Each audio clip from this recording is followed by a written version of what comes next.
Welcome to The Explainer. So, is crypto on the verge of a breakthrough or a breakdown? Well, today we're giving the entire ecosystem a full health check. And you know what? The results are probably not what you're expecting. After a year of these insane price swings, it's so easy to just get lost in the noise and wonder, is this whole thing actually getting stronger or is it just more chaotic?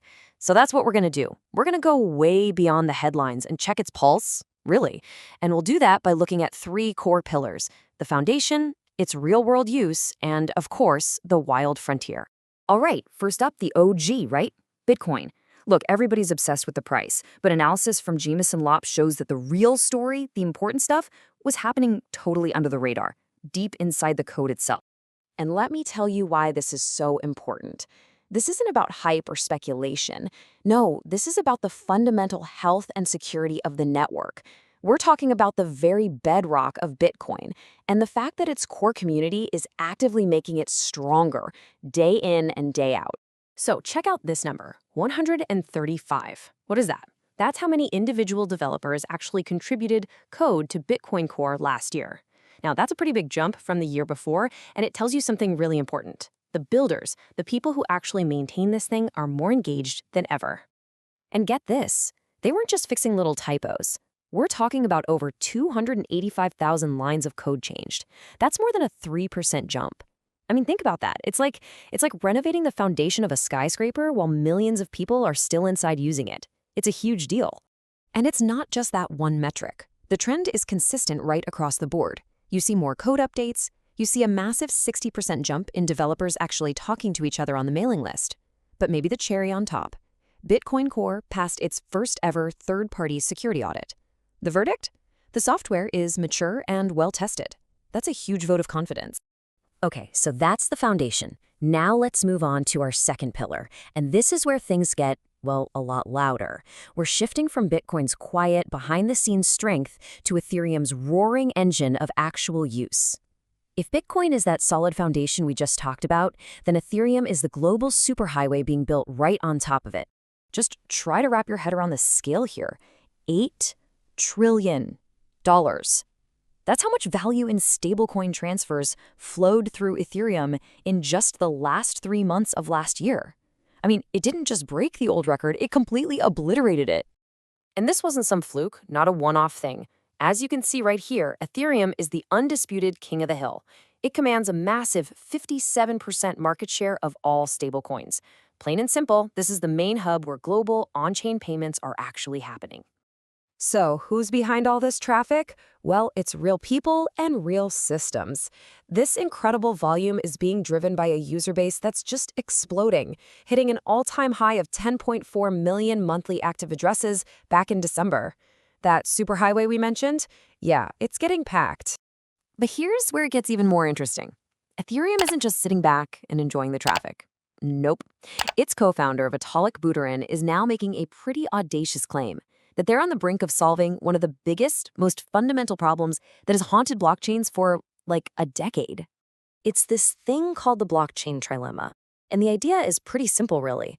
For years, you could build a network that was decentralized and secure, think Bitcoin, but it was slow, not scalable.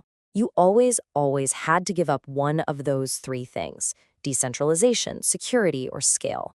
So for forever, it's been pick two. That was the trade-off. But what Buterin is saying now is that with new upgrades, Ethereum is about to do the impossible, achieve all three at the same time. They're claiming to have broken that fundamental compromise. And here's the kicker. This isn't just some theory on a whiteboard anymore.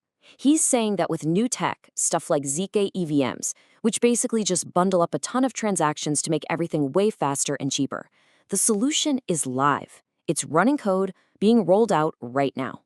It's an incredibly bold claim, and if it's true, well, it changes everything. All right, that brings us to our third and final pillar, the frontier. This is, well, it's everything else, the altcoin market. And here, the story is totally different. It's one of tension, waiting, and a huge break from how things used to work.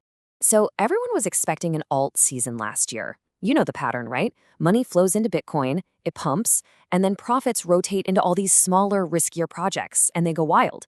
Except it never happened. It just fizzled.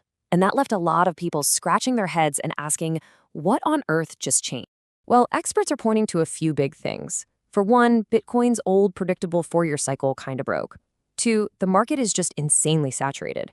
I mean, think about it. Over 29 times million competing coins out there.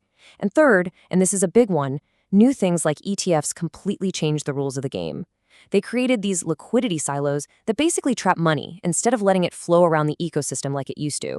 But even with all these new roadblocks, it's not all doom and gloom out there on the frontier. Some analysts, like Michael van de Poop, are looking at the charts and saying, hey, the market held a really critical level. They think that after this adjustment period, let's call it, it's now perfectly set up for a major rally. Okay, so we've looked at the solid foundation, the busy highway, and the unpredictable frontier. What does it all mean when you piece it all together? What's the final diagnosis for the health of crypto right now? I think the single most important takeaway is this. The crypto ecosystem isn't just one single thing. It's not a monolith. Right now, it's maturing and growing stronger on 3 totally distinct but equally powerful paths, all at the same time. So you can forget about finding one simple story to tell about crypto in 2026. What we really have is this incredibly dynamic, complex system evolving all at once. You've got Bitcoin, the foundation, getting stronger and more secure. You've got Ethereum, the superhighway, getting faster and busier than ever. And then you have the altcoin frontier, which is basically learning to read a whole new map. And that really leaves us with the big question, doesn't it? As we look ahead, we've got this stronger foundation, this faster highway, and this new frontier. Which of these paths is going to be the one that truly defines crypto's next chapter? Now, that is the story to watch.